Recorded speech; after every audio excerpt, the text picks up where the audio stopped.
Welcome back, everyone, to The Deep Dive. Today, we're taking a bit of a transatlantic journey, looking into something quite a few of you have actually asked about. Oh yeah, what's that? The really interesting differences between food regulations here in the U.S. and, over in the European Union. Ah, right. Yes, that's a big one. It is, and we've got a great bunch of articles and reports you all sent in. They really shine a light on just how differently these two, major players handle what ends up on our plates. Yeah, the sources you shared definitely focus on the nitty-gritty, like how the US and the EU oversee everything from ingredients, processing, even labeling. Exactly. And it's clear people are curious, why is this ingredient okay here but banned there, that kind of thing. Totally. So that's our mission today, really. Let's try and unpack those key distinctions. We want to get a handle on the basic philosophies driving these systems. And what that means for us here. Yeah, what are the potential implications for the food we actually get in the US?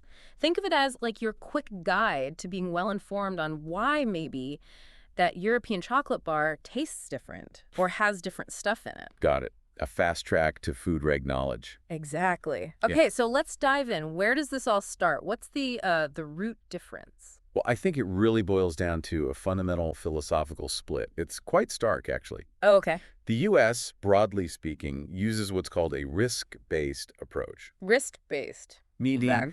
essentially an ingredient or a process Yeah. is generally okay, it's allowed, unless there's pretty solid scientific proof that it's harmful. So sort of innocent until proven guilty? That's a good way to put it, yeah. Yeah. The burden of proof is often on the regulators to show something is unsafe before they restrict it. Okay. And the EU. They lean much more heavily on the precautionary principle. Right, the precautionary principle. I've heard that term. So, with that, the approach is more proactive, I guess.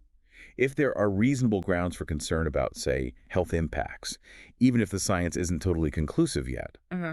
the EU is more likely to take preventative steps, Hmm. like requiring proof of safety before something gets the green light. So they want the proof up front, essentially. Guilty until proven innocent, almost. Well, maybe more like prove it safe first. It reflects a different societal weighting. Yeah. Maybe prioritizing potential harm avoidance. Okay, wow. That is a pretty fundamental difference right there. So what does that actually mean day to day? For the ingredients and processes allowed, does one way lead to, like, way more stuff being allowed? Oh, absolutely. It makes a huge difference. Let's talk ingredients and additives. That's a really clear example. Okay. In the U.S., you've got the FDA, the Food and Drug Administration, overseeing things. And we have this system called DRY-S, Grylas. generally recognized as safe. Now, here's the kicker. A lot of additives can actually be deemed GRAS by the manufacturers themselves. Wait, really? The company making it can just say, yep, this is safe. In many instances, yes, through a process called self-affirmation. It doesn't always require mandatory pre-approval from the FDA. Mm. And that, partly contributes to why the U.S. has a very long list of permitted additives. We're talking like over 10,000. 10,000. Wow. Like what kind of things? Well, common stuff like certain artificial dyes, Hmm. red 40, yellow 5, also preservatives like BHA and BHT, and even things that have raised more flags elsewhere, like azotocarbonamide, ADA. The yoga mat chemical? I remember that controversy. Oh, one. And potassium bromate, too, used in baking sometimes, both banned or heavily restricted in other places. Okay, so the U.S. list is huge, partly due to this GRS thing. How's the EU handle additives then? It's a totally different picture. The EU works with a positive list, Positive list. meaning only additives that are specifically on that list are allowed. Everything else is default banned. And that list is much, much smaller, around 400 approved additives currently. 400 versus 10,000. That's a massive difference. Yeah, it is. And each one on that EU list gets an E number and has to go through a pretty rigorous safety assessment by EFSA.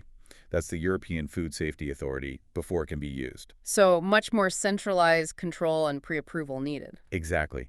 And because of this, they've banned quite a few additives that are still allowed here. Can you give an example, like a really key one? Sure. Titanium dioxide, E171. It's a white food coloring used in, candies, pastries, stuff like that. Mhm. The EU actually banned it back in 2022. EFSA couldn't rule out concerns about genotoxicity, basically, potential DNA damage. DNA damage, yikes. But it's still used here. It is, yes. The FDA has reviewed it, but hasn't banned it, though they say they're keeping an eye on the science. It really shows that precautionary principle in action over there. Definitely. Any others? You mentioned ADA and potassium bromate earlier. Right. Azotocarbonamide, ADA. Used here as a dough conditioner, makes bread springy, Yeah. but it can break down into urethane, which is considered a potential carcinogen. So the EU banned it. Potential health risks.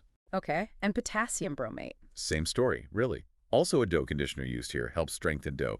But again, concerns about carcinogenicity led the EU to ban it. Wow. It is kind of wild that you can buy, I don't know, a loaf of bread here that literally contains ingredients banned in Europe over cancer concerns. It really throws that philosophical difference into sharp relief, doesn't it? Hmm. The EU wanting that safety proof up front, the US often acting, well, more reactively perhaps, once concerns and evidence build up. Yeah. And you mentioned sweeteners and allergens too. Right. The EU generally has a stricter stance on approving artificial sweeteners and also mandates very clear, standardized allergen labeling. Much more comprehensive. Okay. So ingredients seem way tighter in the EU. What about how the food's actually made, the processing side? Yeah, processing is another interesting area with clear differences, again, stemming from those core ideas. So how does the oversight compare? Well, both have systems. Hmm. Here, the USDA, specifically the Food Safety and Inspection Service, FSIS, handles meat, poultry, and eggs. They require companies to use HACCP systems, HACCP hazard analysis. hazard analysis, and critical control points. Basically, systems to identify and control potential hazards in production. Okay, that sounds sensible. So the EU has something similar. They do, yes. They also mandate HACCP under their hygiene regulations, like Regulation 852-2004.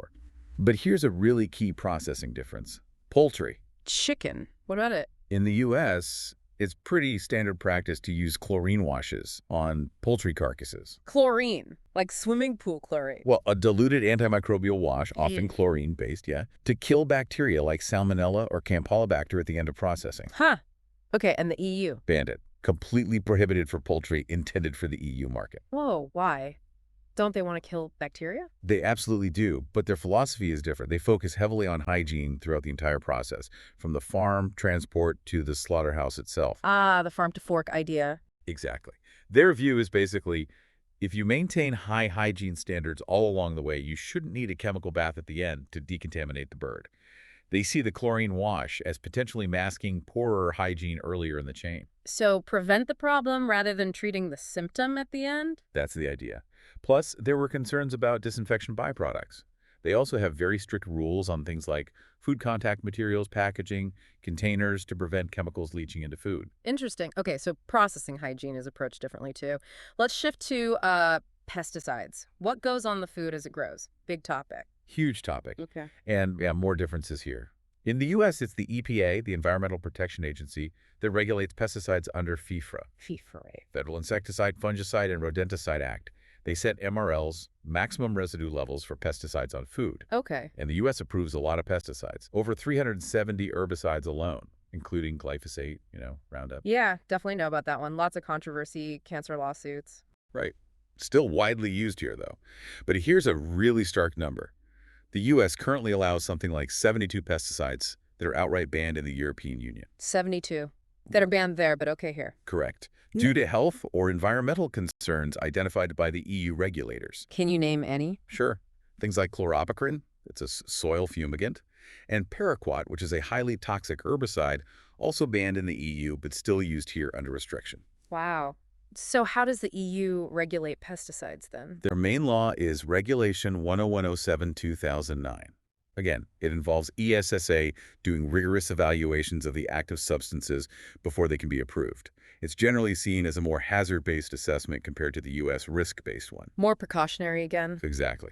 And they have this major initiative, the Farm to Fork Strategy, which includes a target to cut chemical pesticide use by 50% by 2030. 50% reduction. That's ambitious. Very. And they're taking concrete steps, for example, neonicotinoids. Ah, the ones linked to harming bees? Precisely. The EU has drastically lowered the allowed residue levels for neonicotinoids on crops to near zero, specifically to protect pollinators. But they're still used more widely here. Yes. The EPA sets MRLs for them, but they haven't taken the same broad action as the EU, despite the concerns about bee health. It's another clear example of that difference in approach, especially regarding environmental protection. Yeah, that difference keeps coming up. Okay, so we've hit ingredients, processing, pesticides. What about other big areas like GMOs or growth hormones? Right. GMOs, genetically modified organisms, again, a big divergence. The U.S. stance has been much more permissive. Okay, so Hundreds of GMO crop varieties are approved for cultivation and use in food. And for a long time, labeling wasn't really required. Now there's a bioengineered food disclosure standard, but it's still, let's say, less explicit than the EU's. And the EU. More restrictive, I'm guessing. Much more. Very few GMO varieties are approved, mainly for animal feed, not direct human consumption as much. And if a food does contain GMOs above a tiny threshold, it needs to be clearly labeled as such. So way tighter controls and mandatory labeling. Definitely. Yeah. Then you have growth hormones, like RBGH, recombinant bovine growth hormone. Used in dairy cows here. Yep, to boost milk production. Yeah. It's permitted in the U.S., Mm-hmm. but in the EU, banned. Banned entirely. Why? Primarily due to concerns about animal welfare, like increased risk of mastitis in cows, and also some potential, though debated, human health concerns. They've banned hormonal growth promoters in meat production, too. Interesting. So no growth hormones added there at all. What about just general food labels, nutrition facts, that sort of thing? Yeah, labeling is another area. We mentioned allergens and GMOs. The EU also mandates nutritional info calories, fat, sugar, etc. per 100 grams or 100 milliliters. Or 100 geoliters. Why is that significant? It makes comparison between products much easier for consumers rather than just relying on varying serving sizes like we often see here. They also require country of origin labeling for more products like fresh meat, honey, olive oil. That does sound useful for comparing. The U.S. label is pretty detailed nutritionally, but maybe less standardized for comparison or origin. Right.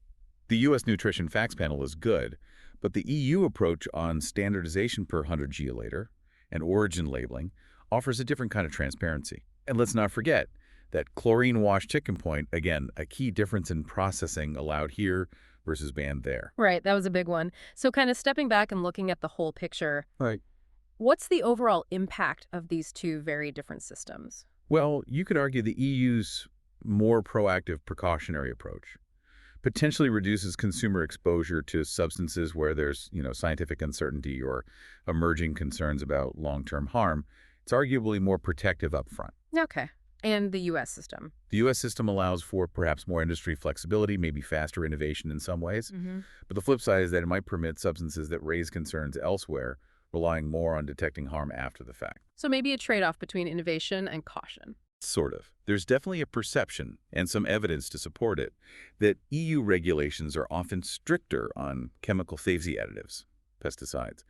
Though, as you noted, the U.S. might excel in the detail of its standard nutritional labeling, even if it lags on some chemical and origin aspects. It really paints a picture of two different priorities, or at least different ways of balancing risk, economy, and health. Exactly. One isn't necessarily better in every single aspect, but they are clearly different, leading to different food environments. This has been super illuminating. Thinking about all this, if the U.S. were to look across the Atlantic for ideas, what specific EU regulations might make sense to consider adopting here?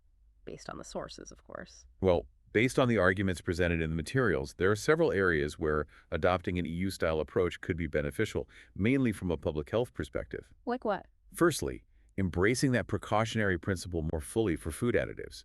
Maybe moving away from so much reliance on industry self-affirmed GRS status and requiring more mandatory upfront FDA safety reviews for all new additives. So, less innocent until proven guilty for additives. Potentially, yes. And alongside that, seriously considering bans on additives that the EU has already prohibited due to safety data, like the titanium dioxide, ADA, potassium bromate we talked about, especially if safer alternatives exist. Okay, that seems logical if the science is concerning. What else? Pesticides. Aligning U.S. MRLs more closely with stricter EU levels for certain high-risk pesticides, or even phasing out those 72 pesticides banned in the EU, like paraquat. Maybe putting more resources into promoting biological pest controls, like the EU aims to do. Reducing overall pesticide load, basically. Yeah. And then there's the growth hormones, considering a ban on things like RBGH in dairy, following the EU's lead, citing those animal welfare and potential health points. Right, and labeling. Yeah, enhancing transparency there too. Maybe adopting the per 100 milliliter format for nutritional comparisons, strengthening allergen warnings, and expanding mandatory country of origin labeling could empower consumers more. It sounds like quite a shift, potentially. What would be the hurdles? Oh, significant ones, for sure. You'd expect industry resistance, absolutely. Costs associated with reformulation, changing farming or processing practices. It wouldn't be simple. But the argument is the public health benefits might outweigh those costs. That's the core argument presented, yes. Plus, potentially smoother international trade if standards were more aligned, although that's complex too. So the big takeaway really is just how deep these philosophical differences run, leading to, well, genuinely different foods on the shelf, depending on which side of the Atlantic you're on. Absolutely. Different views on risk, proof, and precaution create very distinct regulatory landscapes for ingredients, farming, processing, everything. It definitely gives you something to think about. So for everyone listening, maybe the question to ponder is, considering these differences, what factors are most important to you when you choose your food? How does knowing about these different regulatory worlds maybe influence your perspective on that balance between, say, innovation, choice, and health protection? That's a great question to leave people with. Food for thought, quite literally. Indeed. Well, I think that wraps things up today. Thanks for joining in and see you next time.